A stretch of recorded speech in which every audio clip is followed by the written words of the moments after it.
여러분 혹시 놀이기구 가운데 롤러코스터 혹시 타보셨나요? 아마 많이들 타보셨을 겁니다.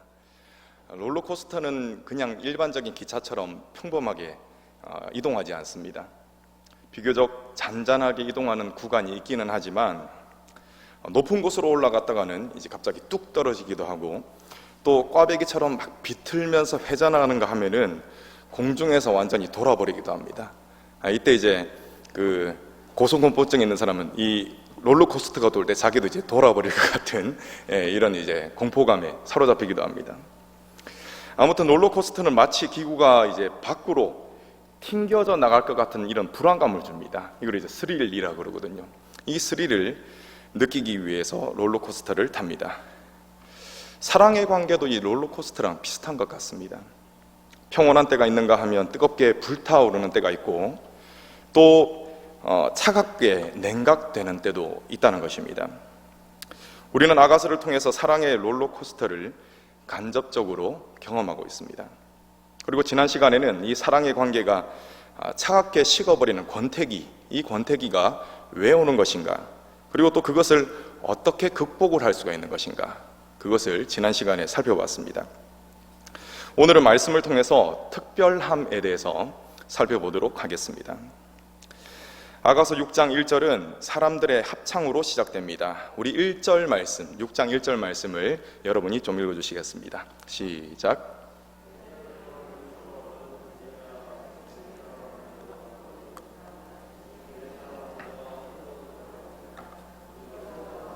찾으리라. 아멘. 이렇게 시작되죠. 내 사랑하는 자가 어디로 갔는가? 라는 질문, 그 질문으로 시작됩니다. 내 사랑하는 자가 어디로 갔는가? 우리가 그를 함께 찾겠습니다. 이런 내용이거든요. 자, 사람들이 이러한 합창을 한다는 것은 솔로몬을 찾는 일이 무엇보다 가장 필요하고 귀중한 일이다 라는 사실, 그것을 알려주고 있습니다. 여인은 육신의 피곤함과 또 나태함으로 인해서 권태기에 빠졌었습니다. 그래서 그녀는 큰 어려움에 빠졌습니다. 그러나 여인은 이 어려움 속에서 넉넉히 있지 아니하고 정신을 차리고는 사랑하는 남편을 떠올립니다. 그런데 그냥 뜬구름 잡듯이 떠올리는 것이 아니라 구체적으로, 내 남편은 이러한 분이야, 구체적으로 떠올리게 됩니다. 자, 그래서 이 권태기를 극복하게 되는 것입니다. 나아가서 이 여인은 그가 양떼를 먹이는 목자와 같이 이스라엘 백성들을 다스리는 왕이다라는 사실을 기억해냅니다. 여인은 이러한 떠올림 속에서, 이러한 기억 속에서 자신이 특별한 자라라는 사실, 자신이 어떤 사람이라고요? 자신이 특별한 사람이다 라는 사실, 그것을 깨닫게 됩니다. 이러한 여인의 깨달음이 아가서 6장에 기록되어 있습니다. 오늘의 큰 질문입니다. 그녀가 왜 특별한 자인가? 제가 방금 특별한 자다라는 깨달음이 있었다 그랬죠. 그런데 왜 특별한 자인가라는 큰 질문을 던질 수가 있습니다.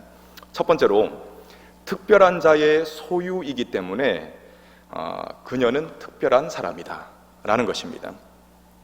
여인은 다음에 고백을 합니다. 우리 3절 말씀 함께 읽겠습니다. 3절 시작.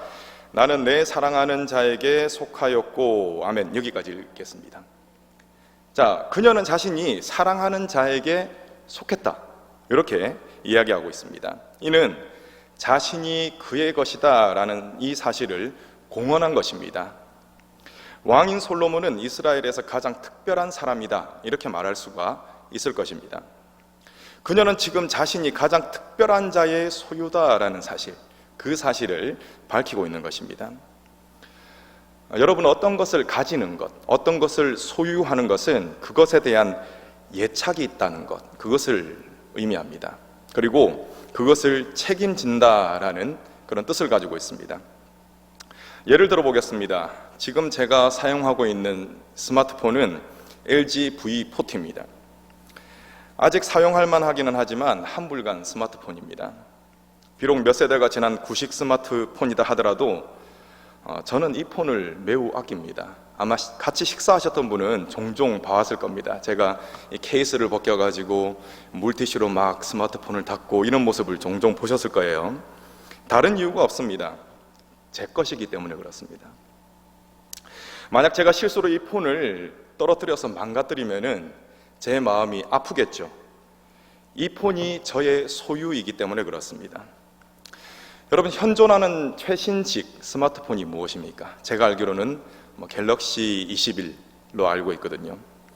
자, 누군가가 이 최신식 스마트폰을 가지고 63빌딩에 올라갔습니다. 그리고 이 스마트폰을 떨어뜨립니다. 아마 폰은 산산조각이 나겠죠. 만약 정말 누군가가 이 폰을 그곳에서 떨어뜨려서 이 폰이 박살나는 상황, 그 상황이 생긴다 하더라도 제가 눈 하나 깜빡하겠습니까? 깜빡하지 않습니다. 아마 속으로 폰이 정말 시원하게 깨지네, 갤럭시 S라서 S 모양으로 깨지는구만, 이렇게 생각할지는 몰라도 제가 눈 하나 깜빡하지는 않을 것 같습니다. 왜냐하면 그 폰이 아무리 좋은 폰이라 하더라도 제 것이 아니기 때문에 그렇습니다. 저는 이 LG V40를 특별하게 여기고 있습니다. 폰 선전하는 건 아닙니다. 제 것이기 때문에 그렇습니다. 여인은 자신이 그에게 있어서, 솔로몬에게 있어서 특별한 존재라고 말하고 있습니다. 그런데 뭐라고 고백합니까? 그의 것이다. 나는 그의 것이다. 그의 소유이기 때문에 특별하다라는 것입니다.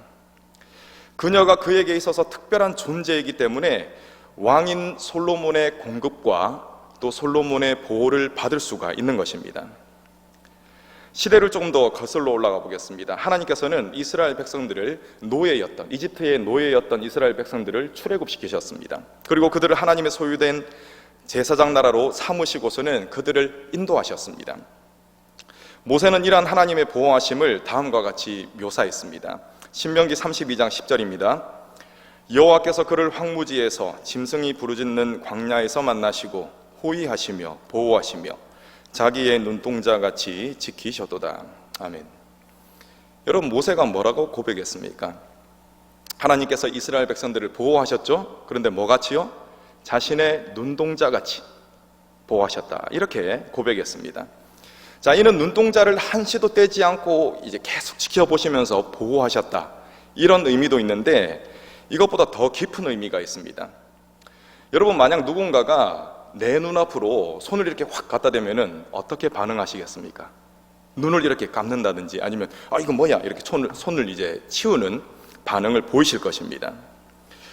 눈동자는 매우 민감한 부위입니다. 그렇기 때문에 눈을 보호하기 위해서는 반사적인 그런 움직임이 나타나는 것이죠.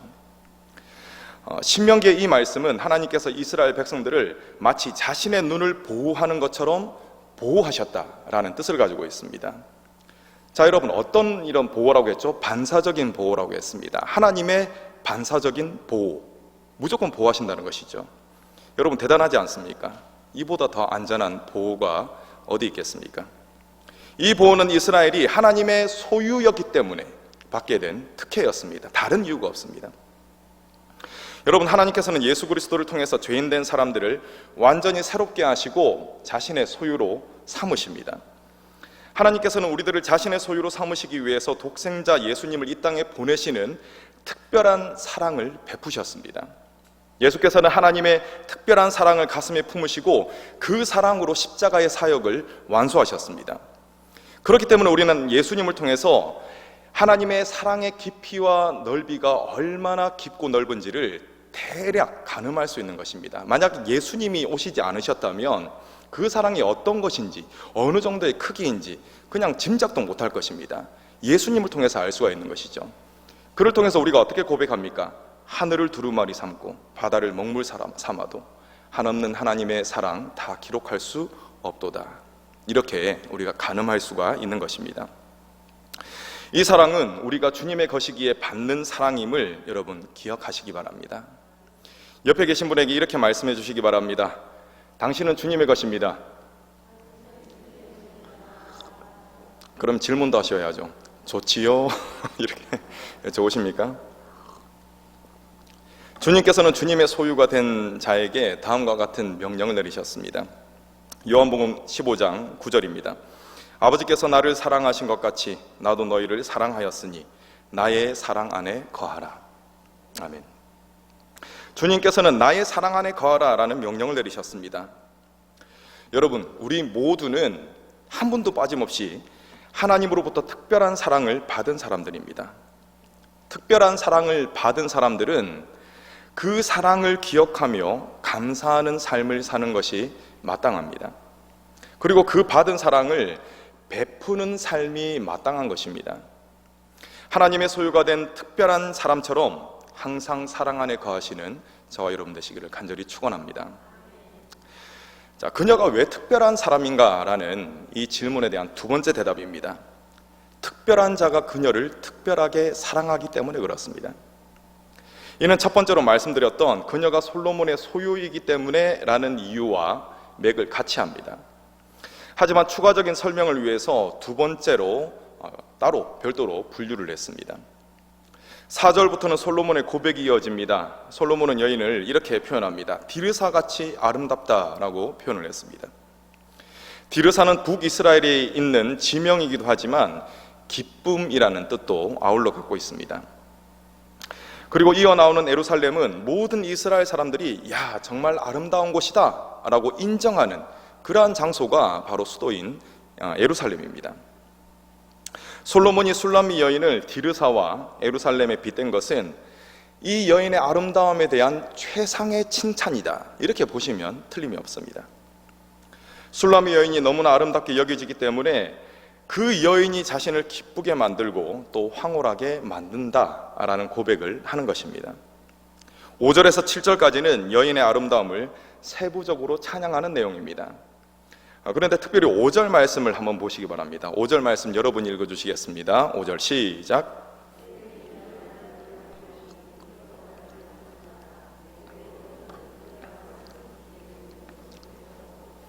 아멘. 여러분, 이 구절을 흘깃 보면은 이 여인의 눈이 굉장히 무섭게 생겼나? 놀라우니까 나 쳐다보지 마라, 이게 아닌 거 아시죠? 이게 아닙니다. 이는 그녀의 매력에서 빠져나올 수 없다는 것입니다. 그녀의 눈이 자신을 삼킬 듯 하면서 그녀의 아름다움에 숨이 막힐 것 같다라는 그러한 고백을 이렇게 표현한 것입니다. 이는 그가 그녀의 존재 자체를 굉장히 사랑하고 또 그녀를 특별히 여기기 때문에 가능한 고백인 것입니다. 여러분, 자녀를 한번 생각을 해볼까요? 자녀는 존재 자체를 사랑하는 것이 어떠한 것인가, 이 부분을 가장 잘 설명할 수 있는 대상이다, 이렇게 생각합니다. 경제적인 측면만을 따져본다면 어떤 것이 더 유익합니까? 자녀가 있는 것이 이득일까요? 없는 것이 이득일까요? 물론 훗날 자녀가 김연아나 손흥민 정도 자라난다, 이런 보장이 있다면 재테크를 한다는 심정으로 열심히 양육하면 됩니다. 그런데 미래는 매우 불투명하죠. 안 좋은 쪽으로 불투명합니다. 대부분의 경우의 자녀들은 부모에게 경제적인 짐을 지웁니다. 제 개인적인 이야기인데 저희 가정의 경우에는 자녀 공부에 대해서 특별한 욕심이 없습니다. 그렇기 때문에 다른 가정에 비해서 학원비가 비교적 적게 지출이 됩니다. 그럼에도 불구하고 이 비용이 만만치는 않습니다. 또 큰애 같은 경우는 여러분들도 잘 아시겠지만 지금 많이 컸죠. 많이 컸다는 것은 많이 먹는다는 겁니다. 어떤 때는 저보다 더 많이 먹어요. 저보다 더 많이 먹는 때가 더 많은 것 같습니다.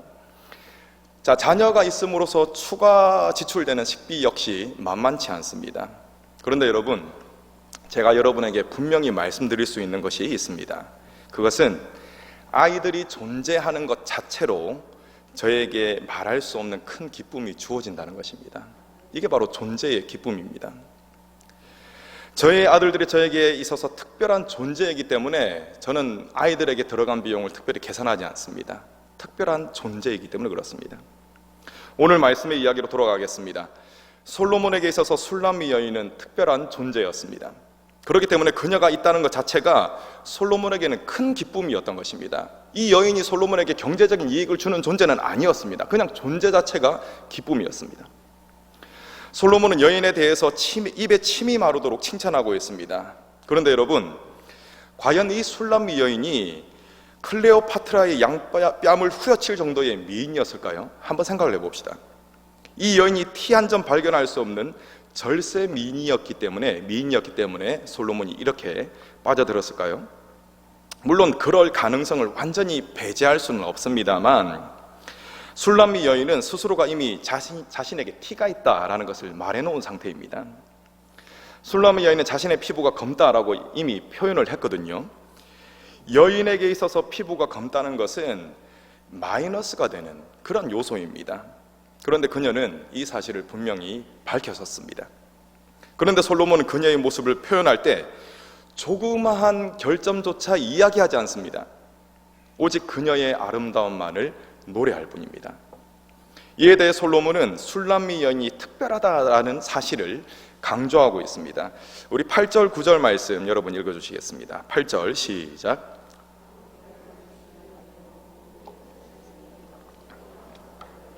내 비둘기 내 완전한 자는 하나뿐이로구나.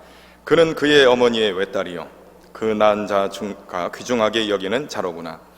여자들이 그를 보고 복된 자라 하고 왕비와 후궁들도 그를 칭찬하는구나. 아멘. 고대의 왕들은 아내들을 많이 두는 경우가 있었습니다. 특히 이스라엘의 전성기의 왕이었던 사람이 누구입니까? 솔로몬입니다. 솔로몬은 정략 결혼을 많이 했었기 때문에 많은 아내들을 두고 있었습니다. 여기서 제가 살짝 걱정되는 부분이 있습니다. 솔로몬이 많은 아내를 두었다고 해서 에레 솔로몬 순바람둥이구만, 아가서가 은혜가 안 되는구먼, 이렇게 하실까봐 살짝 걱정이 됩니다. 그런데 그렇게 하시면 안 되십니다. 고대의 왕이 아내를 많이 뒀다는 것은 인간의 타락성과 아울러 정치적, 문화적인 그런 요소들이 복합적으로 작용했기 때문에 생기는 현상이었습니다. 이 사실을 우리는 기억할 필요가 있습니다. 하나님의 전적인 하나님이 원하셔서 생긴 그런 현상이 아니라는 겁니다. 여러분, 누군가 별을 가리키면서 별을 보십시오 라고 가르쳤을 때 뭐를 봐야 됩니까? 별을 봐야 되죠.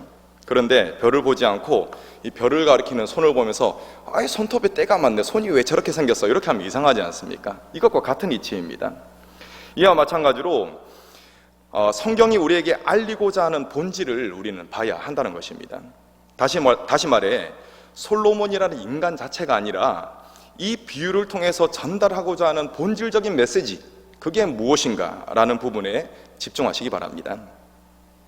여러분, 8절에서 표현하는 숫자를 보시기 바랍니다. 점점 많은 수를 표현하고 있습니다. 이렇게 많은 여인들 가운데서 술람미 여인은 특별한 사랑을 받고 있다는 것이죠. 이스라엘 왕인 솔로몬이 특별한 존재라는 말씀은 이미 드렸습니다. 술람미 여인은 이러한 특별한 사람으로부터 특별한 사랑을 받고 있었던 것입니다. 그렇기 때문에 술람미 여인은 특별한 사람이 되었습니다. 9절 말미에는 왕비와 후궁들도 술람미 여인을 칭찬하는, 이러한 현상은 세상사에는 있을 수 없는 일이거든요. 그런데 이렇게 있을 수 없을 법한 그러한 일이 일어난다라는 것입니다. 이는 솔로몬이라는 특별한 사람이 여인을 특별히 귀하게 여기니까 술람미 여인 역시 뭇사람으로부터 귀히 여김을 받는 특별한 자가 된다는 것입니다. 여러분, 가장 특별한 사람이, 가장 특별한 자가 누구라고 생각하십니까? 바로 하나님 아니겠습니까?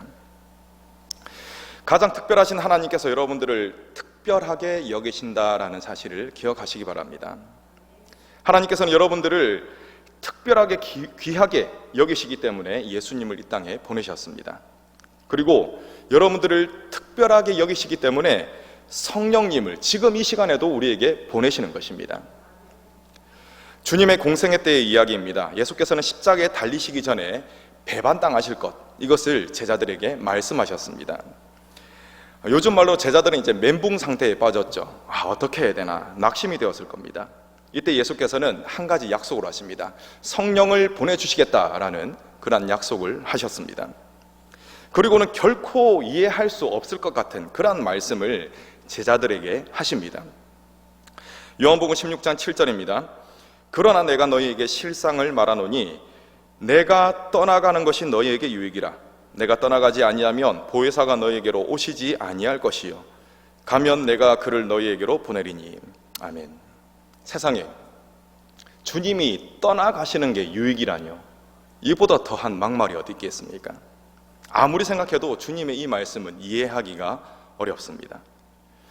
그 당시 제자들에게 있어서도 또 오늘날의 우리에게 있어서도 주님이 그냥 계시는 것, 주님의 모습을 보면 얼마나 좋겠습니까? 그냥 계시는 것이 더 좋을 것 같습니다. 우리의 죄를 대속하시기 위해서 십자가에서 달리시는 것, 이것을 피하지 못하신다면은 십자가에 달려 죽으신 후에 부활하셔서 승천하지 않으시면 되시는 거 아닙니까? 그대로 계시면 되는 건 아닙니까? 자, 그런데 여러분, 예수님께서 이 땅에 그대로 계시는 것이 더 좋을 것 같이 보이지만 그렇지 않습니다.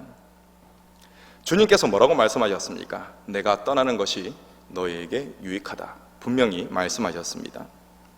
그래서 저는 주님이 떠나가시는 것이 왜 우리에게 유익할까라는 그런 생각을 해봤습니다. 이에 대한 대답은 의외로 간단했습니다. 여러분들이 지금 사람들이 매우 많이 있는 농협에 가 있다고 생각해 보시기 바랍니다. 여러분, 은행에 가면 제일 먼저 뭐를 해야 되죠? 번호표를 뽑아야 됩니다. 번호표를 뽑았는데 150번 네, 지금 1번이 지금 창고에 지금 기다리고 있습니다. 그러면 막막하지 않습니까? 예전에 제가 번호표를 뽑고 한 2시간 이상 기다렸던 적이 있었거든요. 그래서 다시는 농협에 가지 않습니다. 물론 조합농협은 아닙니다. 만약 부활하신 주님이 인간의 몸으로 이 땅에 계신다면은 주님을 만나기 위해서 어떻게 해야 되겠습니까? 먼저 비행기 티켓을 끊어가지고 예루살렘, 이스라엘로 가야 되겠죠. 그리고 나서 도착을 하면 뭐를 해야 되겠습니까? 번호표를 뽑아야 되겠죠. 번호표를 뽑아야 될 것 같습니다. 농협에도 사람들이 많이 있으면 엄청나게 기다려야 되는데 예수님을 만나기 위해서 얼마나 기다려야 되겠습니까? 예수님 한 번 보기 위해서 얼마나 긴 시간을 기다려야 되겠습니까? 아마 예수님을 만나기 위해서 내 앞에 수십여 명의 사람들이 대기하고 있을지도 모를 일입니다. 그러면 예수님을 못 만나고 죽을 수도 있거든요. 그런데 예수께서는 승천하셨습니다. 그리고 성령으로 오심으로써 이 모든 문제를 시원하게 해결하셨습니다. 그렇다면 여러분, 주님께서 성령으로 오시는 이유가 무엇이겠습니까? 여러분, 특별하게 여기는 사람하고는 개인적으로 친밀하게 있고 싶잖아요. 가까이 있고 싶잖아요. 그것입니다. 주님께서는 우리를 특별하게 여기시기 때문에 성령으로 개인마다 찾아오시는 것입니다. 성령으로 오시면 시간과 공간의 제약을 받지 않습니다. 여러분, 주식의 대가 워렌 버핏이라는 사람이 있습니다. 이 사람과 식사하면서 약간의 이 아이디어를 얻는 것, 이것에도 엄청난 비용을 지출해야 된다고 합니다. 그러나 가장 특별하신, 가장 위대하신 주님께서는 우리를 특별히 사랑하시기 때문에 주님이 우리와 함께 하고 싶어 하십니다. 주님이. 하나님의 특별한 사랑으로 인해서 우리 역시 어떤 사람이 되는 것입니까? 특별한 사람이 되는 것입니다. 우리가 주님을 향해서 마음을 열기만 하면 성령님을 통해서 언제든지 주님과의 인격적인 교제가 가능한 것입니다. 이 교제의 유익은 상당합니다. 이 교제는 특별한 자에게만 주시는 특별한 만남이다 라는 사실을 꼭 기억하시기 바랍니다. 요한복음 14장 26절입니다. 보혜사 곧 아버지께서 내 이름으로 보내실 성령, 그가 너희에게 모든 것을 가르치고 내가 너희에게 말한 모든 것을 생각나게 하리라. 아멘. 성령께서 오셔서 어떠한 일을 하시는지 예수님께서 알려주십니다. 성령님은 우리에게 오십니다. 그리고 주님의 말씀을 깨닫게 하십니다. 더 깊이 깨닫게 하십니다. 그리고 하나님의 사랑을 점차 더 많이 알아가게 하십니다. 이 과정 가운데서는 우리에게는 어떤 것이 생기냐면은 예수님을 더욱 깊이 이해하는 비상한 이해력이 생깁니다. 요한복음 15장 26절입니다. 내가 아버지께로부터 너희에게 보낼 보혜사 곧 아버지께로부터 나오는 진리의 성령이 오실 때에 그가 나를 증언하실 것이요. 그가 나를 증언하실 것이요. 성령님이 예수님을 증언하신다고 했습니다. 이로써 주님에 대한 깨달음이 생기는데 주님에 대한 깨달음이 어디 보통 깨달음이겠습니까? 이는 가장 귀한 깨달음입니다. 이 깨달음을 성령님을 통해서 얻게 되는 것이고 이 깨달음으로 인해서 우리의 삶에는 많은 어려움과 아픔이 있습니다. 그럼에도 불구하고 우리는 이 상황에 따라 일희일비하지 않는 그러한 삶을 살 수가 있는 것입니다.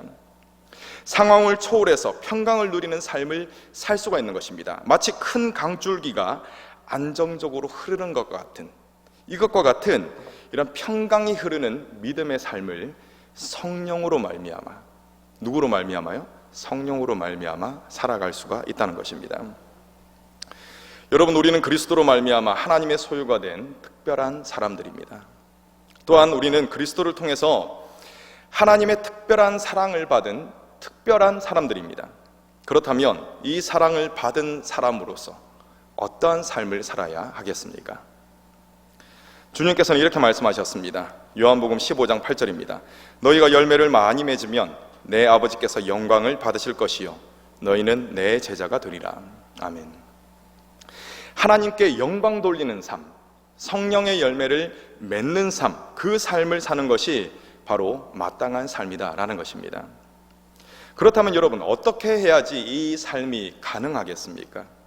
이에 대한 해답 역시 우리 주님의 말씀에서 찾을 수가 있습니다. 요한복음 15장 5절입니다. 나는 포도나무요 너희는 가지라. 그가 내 안에 내가 그 안에 거하면 사람이 열매를 많이 맺나니. 아멘. 7절입니다. 너희가 내 안에 거하고 내 말이 너희 안에 거하면 무엇이든지 원하는 대로 구하라. 그리하면 이루리라. 아멘. 하나님께 영광 돌리는 이 삶의 열매는 억지로 막 용을 쓴다고 맺어지는 그런 열매가 아닙니다. 주님 안에 거하게 되면 자연스럽게 맺히는 것이 바로 이 열매인 것입니다. 여러분, 주님 안에 거한다라는 것은 무엇을 뜻하겠습니까? 그것은 바로 주님과 한 걸음 한 걸음 발을 맞추어 동행한다는 것입니다. 정리를 하자면 특별한 자로서의, 특별한 사람으로서의 합당한 삶은 하나님께 영광을 돌리는 삶이며, 또 이는 주님과 동행할 때 사라지는 삶인 것입니다. 오늘 함께 살펴보셨던 아가서 6장 말씀은 이러한 사실을 우리에게 조목조목 알려주고 있습니다. 다시 말해, 하나님의 특별한 소유가 되어서 하나님의 특별한 사랑을 받은 특별한 자로서 살아갈 수 있는 방법이 무엇인가, 그것을 우리에게 알려주고 있는 것입니다. 우리 마지막으로 6장 11절 12절 말씀 여러분이 읽어주시겠습니다. 11절 시작.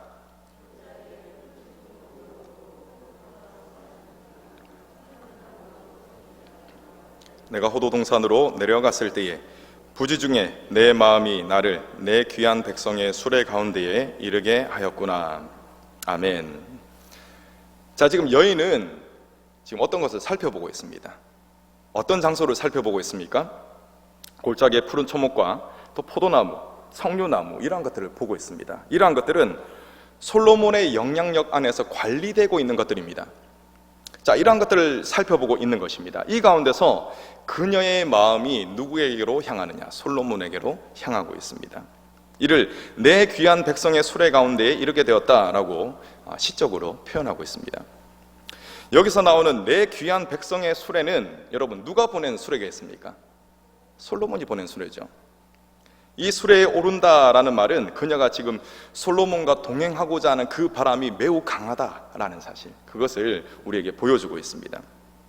여러분, 이러한 그녀의 강력한 바람이 솔로몬과 함께하고 싶다라는, 동행하고 싶다는 강력한 바람이 그녀를 이 수레에 타도록 만든다라는 사실을 기억하시기 바랍니다. 여러분, 여러분에게는 가장 특별하신 우리 주님과 동행하고 싶어 하시는 그러한 간절한 바람이 있습니까? 이러한 바람이 있을 때 주님께서는 성령의 수레에 우리들을 태워주실 것입니다. 그리고 우리가 그 수레에 탔을 때, 그 수레에 탈 때, 그때 비로소 우리는 주님과 동행하는 삶을 살게 될 것입니다. 이러한 삶이야말로 어떤 삶입니까? 특별한 사람다운 삶인 것입니다. 이러한 특별한 삶이 바로 저와 여러분들의 삶이 되시기를 간절히 축원합니다. 기도하겠습니다.